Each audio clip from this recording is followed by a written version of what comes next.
നിയമസഭാ തെരഞ്ഞെടുപ്പിൽ തിരുവനന്തപുരം ജില്ലയിൽ CPM-ന്റെ 10 സിറ്റിംഗ് MLA-മാരും മത്സരിക്കും എന്ന് സൂചന.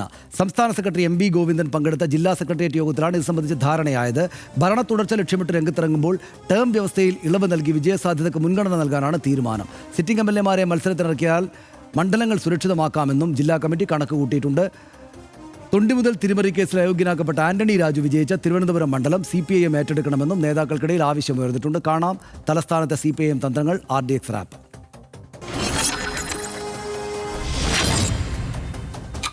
ടീം വ്യവസ്ഥകളും മറ്റ് കീഴ്വഴക്കങ്ങളും എല്ലാം മാറ്റിവെച്ച് തിരുവനന്തപുരത്തെ മുഴുവൻ സിറ്റിംഗ് MLA-മാരെയും മത്സരരംഗത്തിറക്കാനാണ് CPIM തിരുവനന്തപുരം ജില്ലാ കമ്മിറ്റിയുടെ തീരുമാനം.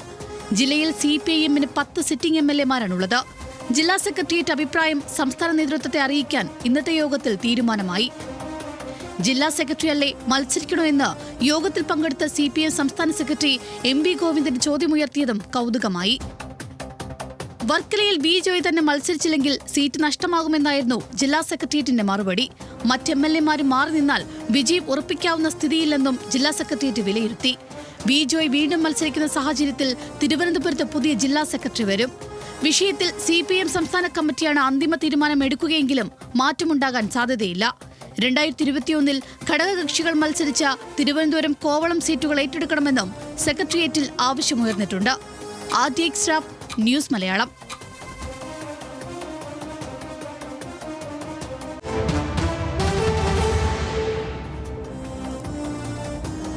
നമുക്ക് വിശദാംശങ്ങൾ പരിശോധിക്കാം. വട്ടിയൂർക്കാവിൽ ഓരോ മണ്ഡലവും നമുക്ക് പരിശോധിച്ച് പോകാം. വട്ടിയൂർക്കാവിൽ VK പ്രശാന്ത് 61,111 വോട്ടുകളാണ് നേടിയത്. 44.7% വോട്ടുണ്ടായിരുന്നു. VV രാജേഷ് 39,596, 29% വോട്ട് അവിടെയുണ്ട്.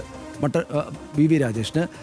വട്ടിയൂർക്കാവ് വീണ എസ് നായർ 35,455 വോട്ട്, 25.9%. VK പ്രശാന്തിൻ്റെ ഭൂരിപക്ഷം 21,515 ഇത് നമ്പർ ഓർത്ത് വെച്ചാൽ മതി, നമുക്കറിയാം. V ശിവൻകുട്ടിയാണ് നേമത്തെ വിജയം നേടിയത്. അദ്ദേഹത്തിന് നമുക്ക് ഈ കാണുന്നതാണ് അവരുടെ കുമ്മനം രാജശേഖരൻ്റെ V ശിവൻകുട്ടിയുടെ. വേഗം കാർഡുകൾ പോകാം, അതാളുകൾ കണ്ടോളൂ. K മുരളീധരൻ്റെ കാര്യം ഇതാണ്. ശിവൻകുട്ടിയുടെ ഭൂരിപക്ഷം 3,949. പെട്ടെന്ന് മാറ്റിക്കോളൂ. കഴക്കൂട്ടത്ത് കടകംപള്ളി സുരേന്ദ്രൻ, ശോഭാ സുരേന്ദ്രൻ എന്നിവരായിരുന്നു മത്സരിച്ചത്. നമുക്ക് ആ ദൃശ്യങ്ങൾ കാണാം. Doctor SS Lal. അങ്ങനെ ആ മണ്ഡലങ്ങളുടെ എല്ലാം കാര്യങ്ങൾ നമുക്കറിയാം. അത് നമ്പർ പരിശോധിച്ച് പോകാം. മണ്ഡലം കഴക്കൂട്ടം അടക്കമുള്ള മണ്ഡലങ്ങളാണ് ഉള്ളത്. ഈ പറയുന്ന ഇടങ്ങളിലാണ് ഇപ്പോൾ വന്നിരിക്കുന്ന പാറശാല അടക്കമുള്ള മണ്ഡലങ്ങൾ. ഹർഷ, എനിക്കൊന്ന് നമുക്ക് സമയം കളയാതെ അടുത്ത വിഷയത്തിലേക്ക് പോകാമെന്ന് തോന്നുന്നു. ഇത്രയും കണക്കുകളാണ് നമ്മുടെ കൈവശമുള്ളത്. ആ കാർഡ് നമ്മുടെ ചർച്ചക്കിടയിൽ കാണിക്കുന്നതായിരിക്കും നല്ല. ഏതായാലും ഇപ്പോൾ ഇത്രയും മണ്ഡലങ്ങളിൽ MLA-മാരെ തന്നെ മത്സരിപ്പിക്കാം എന്നാണ് എനിക്ക് തോന്നുന്നത്. അതിൻ്റെ അകത്ത് ഈ 2 ടേം വ്യവസ്ഥ പാലിക്കേണ്ടതില്ല എന്ന കാര്യങ്ങൾ കൂടെ CPM ആ തരത്തിലേക്ക് കൂടെ ഒരു തീരുമാനത്തിലേക്ക് എത്തുമായിരിക്കും. പിന്നെ തിരുവനന്തപുരത്ത് മാത്രമല്ല, സംസ്ഥാനത്ത് എല്ലായിടത്തും തന്നെ നല്ല പെർഫോമൻസ് നടത്തിയ MLA-മാർക്ക് വിജയസാധ്യതയുണ്ട് എന്ന് മറുപക്ഷത്തിൻ്റെ സർവേയിൽ തന്നെ വിവരങ്ങൾ ലഭിച്ചിട്ടുണ്ട് എന്ന കാര്യത്തിലുള്ള വാർത്തകൾ നമ്മൾ നേരത്തെ കണ്ടുവല്ലോ. അപ്പോൾ തിരുവനന്തപുരത്ത് ഇങ്ങനെയൊരു കാര്യത്തിലേക്ക് പോകുന്നവർക്ക് ഗുണം ചെയ്യുകയാണ് ചെയ്യുക അല്ലേ? അല്ല, അതിനകത്ത് തിരുവനന്തപുരത്ത് മാത്രമല്ല, പൊതുവെ ഇപ്പോൾ ആ തീരുമാനം വരുമ്പോൾ നേരത്തെ തന്നെ നമ്മൾ റിപ്പോർട്ട് ചെയ്തിരുന്നതാണ്. ഇപ്പോഴല്ല, മാസങ്ങൾക്ക് മുമ്പ്. ഇത്തവണ ഈ 2 ടേം എന്നുള്ളതല്ല, ഇത്തവണ 3 ടേം മിക്കവാറും പല ആളുകൾക്കും അനുവദിക്കും CPIM എല്ലാം. ഇപ്പോൾ കോൺഗ്രസിൻ്റെ സിറ്റിംഗ് MLA-മാർക്ക് മുഴുവൻ സീറ്റ് വീണ്ടും അനുവദിക്കുക എന്നുള്ളതാണ് ഒരു പതിവ് രീതി. ഇത്തവണ ഇപ്പോൾ K ബാബുവിൻ്റെയും രാഹുൽ മാങ്കൂട്ടത്തിൻ്റെയും ഒഴിച്ചു നിർത്തിക്കഴിഞ്ഞാൽ മറ്റുള്ളവർക്കെല്ലാം തന്നെ സീറ്റ് അനുവദിക്കുക എന്നത് തന്നെയാണ് കോൺഗ്രസിൻ്റെ ഒരു രീതി. അത് ആ രീതിയിലാണ് അവർ തുടരുക. CPM എല്ലായ്പ്പോഴും അങ്ങനെയല്ല. ചിലപ്പോൾ ഈ പറഞ്ഞതുപോലെ ആളുകളെ മാറ്റിക്കൊണ്ടിരിക്കും. എല്ലാ സിറ്റിംഗ് MLA-മാർക്കും തുടർന്ന് സീറ്റ് കിട്ടണമെന്നില്ല. 2 ടേം വ്യവസ്ഥ ഇല്ലാത്തപ്പോൾ തന്നെ ഇപ്പോൾ 2 ടേം വ്യവസ്ഥ കർശനമായി കഴിഞ്ഞ തെരഞ്ഞെടുപ്പിൽ അവർ പാലിച്ചു. വളരെ കുറച്ച് പേർക്ക് മാത്രമാണ് അതിനപ്പുറത്ത് മുഖ്യമന്ത്രിക്കാണ് അതിനകത്ത് മത്സരിക്കാനുള്ള ഒരു അവസരം കിട്ടിയത്. ഇപ്പോൾ എന്താണ് 2 ടേം വ്യവസ്ഥ എന്നുള്ളത് ഈ ടേമിൽ കൂടുതൽ ആളുകൾക്ക് 2 ടേം വ്യവസ്ഥയെ മറികടന്നുകൊണ്ട് കൂടുതൽ ആളുകൾക്ക് മത്സരിക്കാനുള്ള ഒരു സാഹചര്യം ഒരുക്കുന്നത് ഒറ്റ ലക്ഷ്യമുള്ളൂ. ഈ തെരഞ്ഞെടുപ്പിൽ വിജയിക്കാൻ തൽക്കാലം എല്ലാ സാധ്യതകളും പരിശോധിക്കുമ്പോൾ ഇത് മാത്രമാണ് അവർക്ക് മുന്നിൽ കാണുന്ന ഒരു മാർഗം. അതിന് കാരണം എന്താണെന്നറിയോ? മുമ്പ് MLA-മാർ പ്രവർത്തിച്ച മട്ടിലല്ല ഇപ്പോൾ MLA-മാർ പ്രവർത്തിക്കുന്നത്. ഒരു പഞ്ചായത്ത് മെമ്പർ മണ്ഡലം നോക്കുന്നത് പോലെയാണ്, അല്ലെങ്കിൽ വാർഡ് നോക്കുന്നത് പോലെയാണ് ഇപ്പോൾ MLA-മാർ അവരുടെ മണ്ഡലം നോക്കുന്നത്. മുമ്പൊന്നും പ്രത്യേകിച്ച് CPIM-ന്റെ MLA-മാരുടെ സ്വഭാവമേ ഇതായിരുന്നില്ല. പക്ഷേ ഇപ്പോൾ ആ മട്ടിൽ തന്നെയാണ് CPM-ന്റെ MLA-മാരും ഇടതുപക്ഷത്തിൻ്റെ MLA-മാരും പൊതുവെ നോക്കുന്നത്. CPI-യുടെ കാര്യത്തിലും 2 ടേം വ്യവസ്ഥയ്ക്ക് അപ്പുറത്ത് അവർക്ക് അവസരം കൊടുക്കാനുള്ള സാധ്യത ചില മണ്ഡലങ്ങളിലെങ്കിലും ഉണ്ട് എന്നുള്ള വാർത്തകൾ പുറത്തു വരുന്നുണ്ട്. ഇപ്പോൾ തിരുവനന്തപുരത്തെ മണ്ഡലങ്ങൾ നമ്മൾ എടുത്ത് നോക്കിക്കഴിഞ്ഞാൽ സനീഷ് 5 മണ്ഡലങ്ങളിൽ കഴിഞ്ഞ പാർലമെൻറ്റ് തെരഞ്ഞെടുപ്പിൽ BJP ഒന്നാമത് വന്നിരുന്നു 5 മണ്ഡലങ്ങളിൽ. അപ്പോൾ ആ പാർലമെൻറ്റ് തെരഞ്ഞെടുപ്പിൻ്റെ സ്വഭാവം തന്നെ തദ്ദേശ തെരഞ്ഞെടുപ്പിലേക്ക് വന്നപ്പോൾ ഇല്ല, വോട്ട് കുറഞ്ഞിട്ടുണ്ട്. പക്ഷേ എങ്കിലും അതൊരു അലാമിങ് സാഹചര്യമാണ് എന്നുള്ള ഒരു വിലയിരുത്തലിലേക്ക് CPIM എത്തിയിട്ടുണ്ട്. ഇപ്പം നോക്കിയാൽ കഴക്കൂട്ടമുണ്ട്, വട്ടിയൂർക്കാവുണ്ട്, നേമമുണ്ട്, ആറ്റിങ്ങലുണ്ട്, കാട്ടാക്കടയുണ്ട്. അപ്പോൾ ഇത്തരം മണ്ഡലങ്ങളിൽ, അതായത് ഒന്നാമതോ രണ്ടാമതോ എത്തിയ മണ്ഡലങ്ങൾ ഈ മട്ടിൽ നിലനിൽക്കുമ്പോൾ സ്വാഭാവികമായിട്ടും അതിനെ മറികടക്കാൻ വേണ്ട തന്ത്രങ്ങൾ പലത് ആലോചിക്കുമ്പോൾ ഏറ്റവും പ്രധാനപ്പെട്ട ഒരു ആലോചന തന്നെയാണ് ഇതിലേക്ക് വരുന്നത്. അതായത് ഇതിലിപ്പോൾ എനിക്ക് സംശയമുള്ളത് വർക്കലയിൽ ഉള്ള വി ജോയിയുടെ കാര്യത്തിൽ മാത്രമാണ്. കാരണം അദ്ദേഹം ജില്ലാ സെക്രട്ടറി കൂടിയാണ്. ഒരുപക്ഷെ അതുകൊണ്ട് ആ ചുമതല നിർവഹിക്കുക എന്ന മട്ടിൽ അതല്ലാത്ത മറ്റൊരു പേര് കൂടി അവിടെ ആലോചിക്കുമോ എന്നൊരു ഘട്ടത്തിൽ ഞാൻ ആലോചിച്ചിരുന്നു. പക്ഷേ എന്തായാലും അവസാനത്തെ ആലോചനയിൽ വി ജോയി തന്നെ ആയിരിക്കുമെന്നാണ് ഞാനിപ്പോഴും കരുതുന്നത്. കാരണം അവിടെയും മറ്റൊരു സ്ഥാനാർത്ഥിയെ പെട്ടെന്ന് ആലോചിച്ച് അവതരിപ്പിച്ച് വിജയിപ്പിച്ചു വരിക എന്നുള്ളത് കുറേ കൂടി റിസ്ക് ഉള്ള പണിയാണ്. ഇപ്പം നേമം മണ്ഡലത്തിലെടുത്ത് നോക്കിയാൽ വി ശിവൻകുട്ടി അല്ലാതെ മറ്റൊരു പേര് ആ മട്ടിൽ ഈ ഘട്ടത്തിൽ അവതരിപ്പിക്കാനില്ല. ഇപ്പോൾ ഇത്തരം ഒരു രാഷ്ട്രീയ സാഹചര്യത്തിൽ വേഗത്തിൽ അവതരിപ്പിക്കാനില്ല. എന്നാൽ വി ശിവൻകുട്ടിയാവട്ടെ മണ്ഡലത്തിൽ നിറഞ്ഞു നിൽക്കുന്നു എന്നുള്ളത് മാത്രമല്ല, അദ്ദേഹം മികച്ച ഒരു ഭരണാധികാരി എന്നുള്ള നിലയിൽ പേരെടുത്തിട്ടുണ്ട്.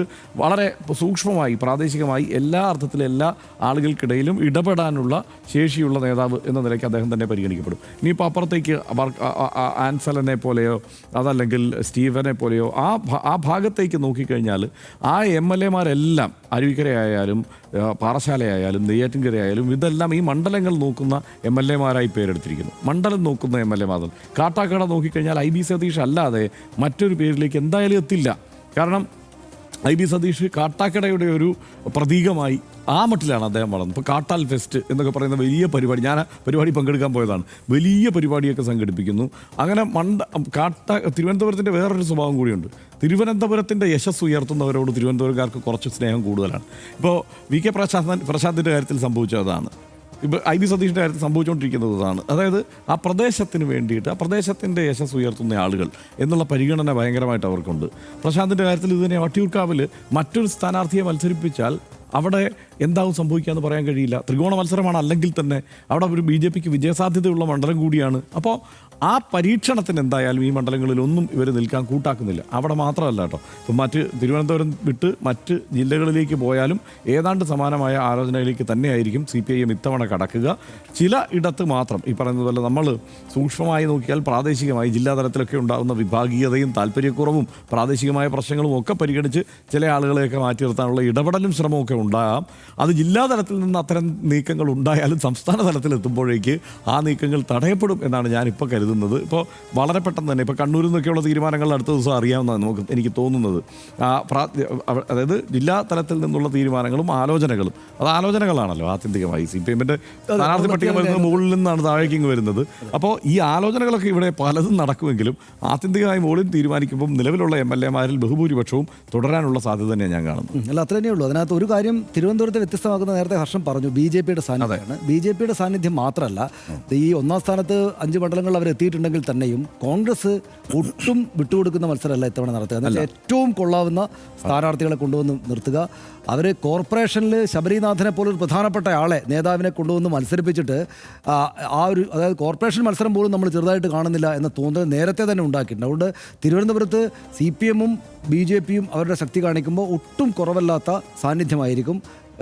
ഏറ്റവും കൊള്ളാവുന്ന സ്ഥാനാർത്ഥികളായിരിക്കും കോൺഗ്രസ് നിർത്തുക. അപ്പോൾ നമ്മൾ തിരുവനന്തപുരത്തെ ചില മണ്ഡലങ്ങളിലാണ് യഥാർത്ഥത്തിൽ ഈ കേരളത്തിലെ ത്രികോണ മത്സരം എന്ന അതിൻ്റെ പൂർണ്ണമായ അർത്ഥത്തിൽ കാണാൻ വേണ്ടി പോകുന്നത്.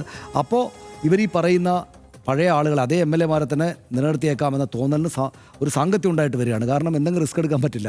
പുതിയൊരാൾ ഇത് ടെസ്റ്റ് ചെയ്യപ്പെട്ടതാണ്, വിജയിച്ചതാണ്, തരക്കേടില്ലാത്ത ഭൂരിപക്ഷമുള്ള ആളുകളാണ്. ഇപ്പോഴും ജനങ്ങൾക്ക് അവരോടുള്ള മനോഭാവം അറിയാൻ മാർഗമുണ്ട്. ഈ എതിർപക്ഷത്തുള്ള കോൺഗ്രസിൻ്റെയും മറ്റും തന്നെ സർവേകളിൽ ഇവരൊക്കെ ജനപ്രിയരാണ് എന്നത് പരസ്യമായിട്ടല്ലെങ്കിലും വന്ന വസ്തുതയുമാണ്. അതുകൊണ്ട് ഇങ്ങനെ ഇവരിലേക്ക് തന്നെ പോകുന്നത് സംഭവിക്കുന്നതിനാണ് നമുക്ക് ഈ പറഞ്ഞ ഒരു കാര്യമുണ്ട് കേട്ടോ സനീഷ്. ഇപ്പോൾ പറഞ്ഞ കോൺഗ്രസ് ഏറ്റവും സൂക്ഷ്മമായാണ് സ്ഥാനാർത്ഥി നിർണ്ണയത്തിൽ. നമ്മൾ നേരത്തെ പറഞ്ഞു അവർ വിജയം മാത്രമാണ്, അവരും മറ്റൊരു പരിഗണനയില്ല, ഗ്രൂപ്പോ മറ്റു പരിഗണനകളോ ഒന്നും ഇത്തവണ വരാനുള്ള സാധ്യത തീരെ കുറവാണ്. അവർ വിജയം മാത്രമാണ് ആഗ്രഹിക്കുന്നത്.